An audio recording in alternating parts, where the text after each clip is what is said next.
Welcome to Project HeadCanon. This is video number 19 of the Content Crosshair series, which dives deep into specific pieces of Star Wars media to determine their canonicity within the project. In our sights today are the Tales of the Jedi comics, published by Dark Horse from 1993 to 1998. These are some iconic legend stories that deserve very careful attention, so let's go.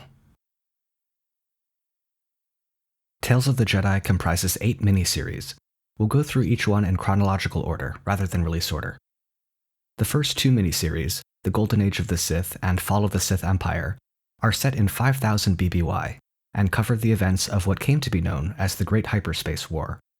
Gav and Jory Daragon, siblings and financially indebted hyperspace explorers, flee their creditors on Koros Major by making a risky long-range hyperspace jump.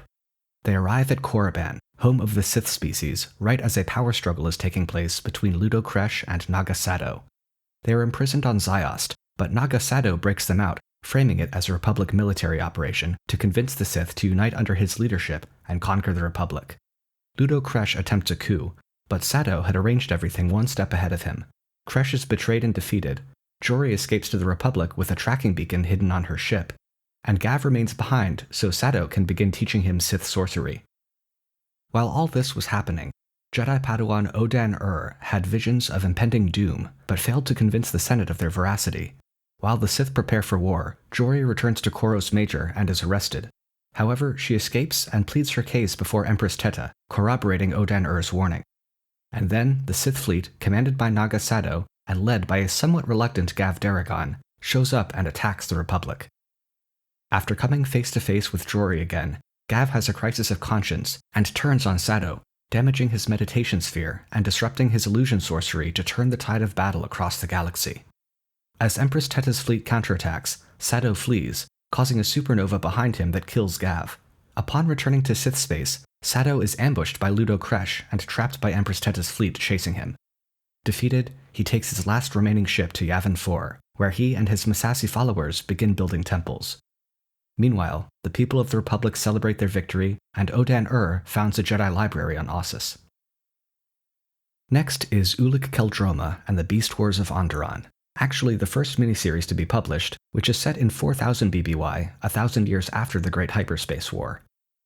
Jedi apprentices Ulic and Qel-Droma and Tot Donita are sent by Master Arca Jeth to Onderon to bring an end to a civil war between the planetary government of Queen Aminoa and the tribal Beast Riders. Conveniently, Crown Princess Gallia and the Beast Lord's son, Oron Kira, are planning to be married, but Queen Aminoa has other plans. She turns out to be a descendant and devotee of Freedon Nad, a centuries-dead Sith Lord. However, as the civil war comes to a head, Arca Jeth arrives, saves the day with battle meditation, and drives off Freedon Nad's dark influence. Next is the saga of Nomi Sunrider. Jedi Padawan Ander Sunrider, his Force-sensitive wife Nomi, and their daughter Vima are bringing some Adegan crystals to Ambria when Ander is ambushed and killed by some thugs who are after the crystals. Distraught, Nomi continues to Ambria and begins her own Jedi training under Jedi Master Thawne. As she spends months learning about the Force and processing her trauma, the Hutt whose enforcers killed Ander sends yet more thugs to kill Thawne and collect the crystals. Nomi discovers her talent for battle meditation, and she and Thawne successfully fight the thugs off. Next is the Freedon Nad Uprising. On Onderon, King Omin, invalid widower of Queen Aminoa, has been communing with Freedon Nad's spirit and leading a faction of fanatical darkside worshippers in secret. He captures Master Arca. On Ossus, Nomi's Sunrider is chosen to accompany the Jedi team sent to rescue him. After some tough fighting, the Jedi manage to rescue Arca, kill King Omin, and drive off Nad's spirit again. While this was happening, 2 young and edgy nobles from Empress Teta, Satal and Alima Keto, travel to Onderon and end up joining the Nadists, escaping the planet as the Jedi close in. The bodies of King Omin, Queen Aminoa, and Freedon Nad are entombed on Duxon. Next is Dark Lords of the Sith. In the Empress Teta system, Satal and Alima Keto, now powerful Darksiders and leaders of the Krath cult, launch a coup for the throne, killing their parents in the process. Ulic Qel-Droma and Nomi Sunrider lead a Republic mission to bring them to justice, but are forced to retreat. Arca Jeth is killed in a surprise attack, and Ulic decides to infiltrate the Krath cult and destroy them from within. Ulic kills Satal, but his plan quickly goes awry. After 2 failed rescue attempts by the Jedi, Ulick is seduced by Alima and falls to the dark side. Meanwhile, a powerful but arrogant Jedi named Exar Kun travels to Duxon, then Korriban, then Yavin 4, collecting forbidden knowledge of the Sith. He falls to the dark side, briefly apprentices himself to and then destroys the spirit of Freedon Nad, takes command of an army of Massassi on Yavin 4, and travels to Empress Teta. After a brief duel with Ulick, the two join forces, Krath and Massassi united under the banner of the Brotherhood of the Sith. Next is the Sith War. Ulick Qel-Droma defeats Mandalore the Indomitable to gain control of the Mandalorian clans, steals a fleet of warships from Foarast, and launches a surprise attack on Coruscant. The Jedi manage to capture him after Alima Keto orders his other forces to retreat. Meanwhile, Exar Kun convinces several Jedi to follow his new teachings, but ends up using Sith sorcery to dominate their minds. During Ulick's trial before the Senate, Exar Kun arrives, does a bit of grandstanding, and kills his former Jedi Master. His new students begin killing Jedi Masters across the galaxy. Ulick has Alima unwittingly lure several Jedi into a Force-assisted supernova, killing them and her. On Ossus, Ulick duels and kills his brother Kay, but Nomi severs his connection to the Force. Mandalorians invade Onderon, but the Beast Riders drive them back to Duxon. The remaining Jedi converge on Yavin 4. Exar Kun enacts a Sith immortality ritual, but the Jedi use the Force to imprison his spirit within the temple, where it remains trapped in limbo. Next and finally is Redemption, which is set in 3986 BBY, 10 years after the Sith War. Ulick Qel-Droma settles on Renvar in self-imposed exile. Nomi Sunrider now leads the Jedi Order. Her teenage daughter Vima, unsatisfied with her lack of Jedi training, runs away to learn from Ulick instead.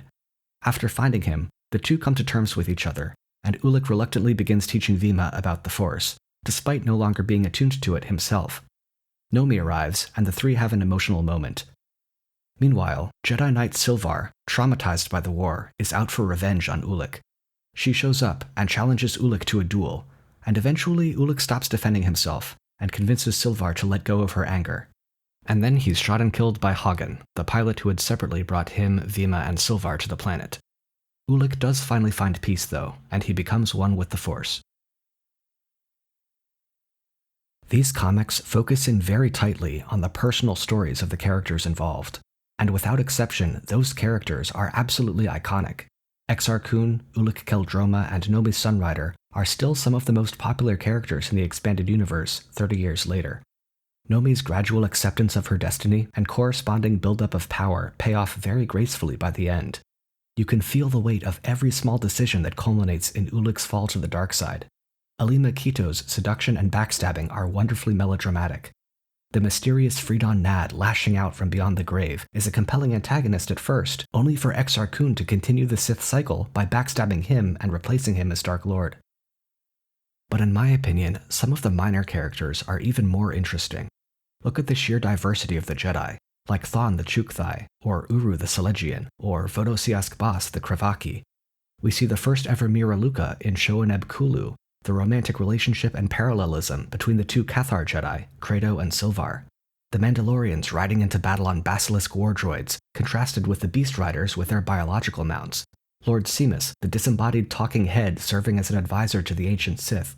Every character is full of personality, and they're all cool and interesting in their own unique way.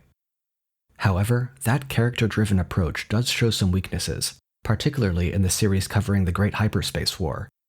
For an event that's so pivotal and shaped pretty much every other story set in the Old Republic era, its portrayal in the comics feels really disappointing, both in terms of physical scope and emotional weight.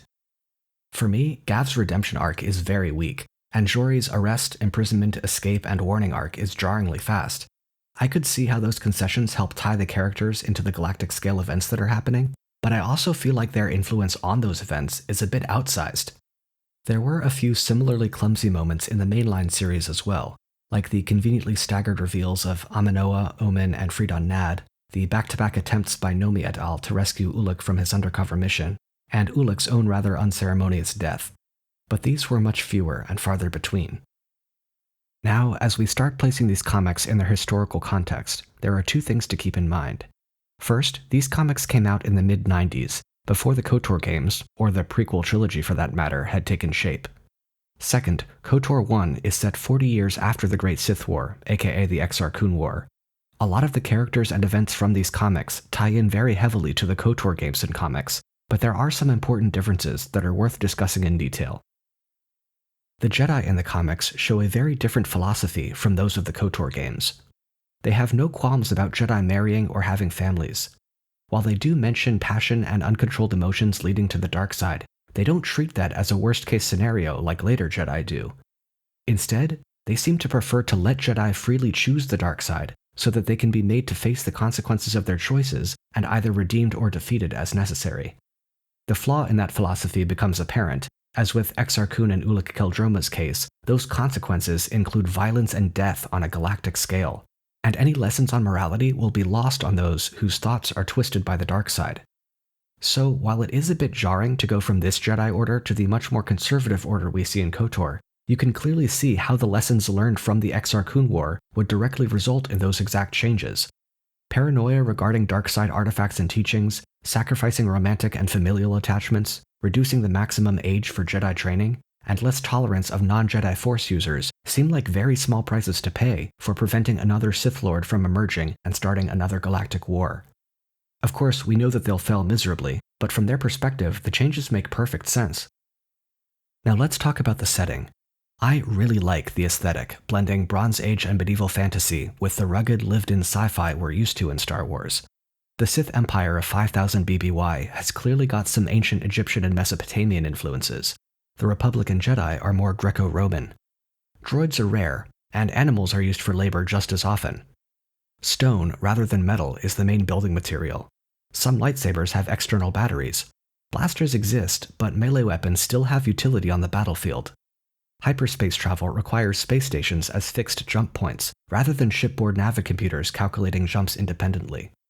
It's pretty much exactly what you'd imagine if you took the original trilogy and rolled it back a few millennia.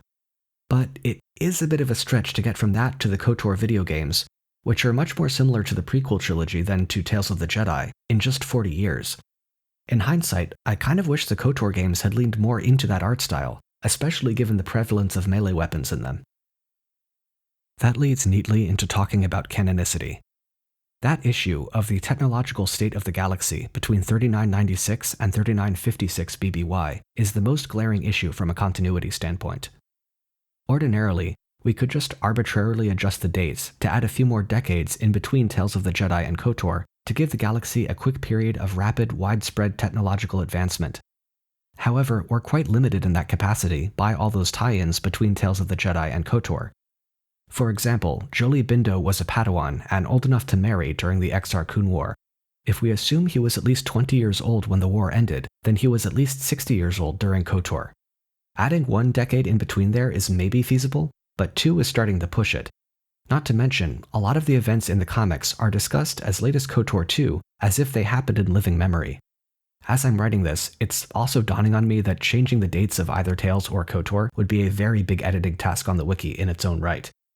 So for now, I think I'll just make a note on the loose ends page about it, and shelve the date issue for later. A more immediate question is what to do with the Great Hyperspace War arc. On one hand, I have no problem with the broad strokes of the plot, and I love the art style. But on the other, the comics really don't do justice to the events as they're referenced in other Star Wars media. The Great Hyperspace War should unfold in an equally great story. I'll split the difference and give the Golden Age of the Sith and Fall of the Sith Empire each a canonicity value of 0.5, with the hope that other sources in media will be able to better flesh out this pivotal period of in-universe history. Now that that's out of the way, here's a cool bit of astrophysics. So, we see Alima Keto cause a star in the Kron cluster to go supernova, and a big shockwave threatens the nearby planet of Ossus in the Adega system, requiring immediate evacuation. If we assume those shockwaves are traveling at or near the speed of light, we can calculate the minimum time that evacuation must have taken based on the distance between the two systems. In the real universe, Alpha Centauri A and B are 15,000 astronomical units, or about 3 light months apart, and they're right on the cusp of being gravitationally bound in one system. The Kron cluster's 10 stars make it presumably more massive than the roughly 2 solar masses of the Alpha Centauri system, which would push that distance out further. So, using that as an absolute lower bound on the distance between Ossus and the Kron cluster, we must introduce a time skip of at least 6 months between issues 4 and 5 of the Sith War. Given that all 6 issues take place over 1 year, that still seems reasonable. The urgency of the evacuation could be due to time lag between the supernova itself and the people on Ossus hearing about it. There are a few inconsistencies between the comics themselves, including the appearance and life history of Naga Sato. In those instances, I will give precedence to the Great Hyperspace War arc. Even though the storytelling isn't quite as good, other sources largely favor its portrayal of Sato over the brief contradictory mentions and appearances we get in the Exar Kun War arcs. There are a few other inconsistencies with the KOTOR games, like the clothing named after certain characters being inaccurate to what we see in the comics. A good example is Thawne's robe in KOTOR 2. Given that Thawne was a giant Triceratops buffalo, there's no way he would ever fit them. However, all we have to do to fix this is add the phrase "believed to have been owned by" to the relevant wiki articles to leave some room for reasonable doubt. With all that said and done, we can finally rule on the mainline Tales of the Jedi comics separately from the Great Hyperspace War series. I'm going to give the series a canonicity value of 0.9 for 2 reasons. First is the date issue I discussed before, which I think will require a bit more thought. Second is that, while these comics do tell a complete story, we know of quite a few more events described by the likes of KOTOR that also took place in this time period. Given that KOTOR and KOTOR 2 are already considered canon within the project, I want to make it clear that, should any contradictions arise that are not related to the date issue, the KOTOR games take precedence. In addition to the comics, there were 2 audio dramas released in 1995 and 1997 that retell the stories of Ulic Qel-Droma and the Beast Wars of Onderon, the Saga of Nomi Sunrider, the Freedon Nad Uprising, and Dark Lords of the Sith. They supplement the comics well, but they're not great to listen to on their own. For the sake of simplicity, and to preclude potential contradictions, I'll delete all references to them on the wiki that aren't actual audio files, and I'll only keep those audio files that match the comics verbatim. And that's almost all I have to say about these comics, other than to restate how much I enjoy them and to recommend you give them a chance if you haven't yet. While I'm eager to put the date issue to rest, I also don't want to stay confined to the Old Republic era and risk getting bored. So, for the next video, we'll jump forward about 4,000 years in-universe and backward 15 years out of universe. Until then, may the Force be with you.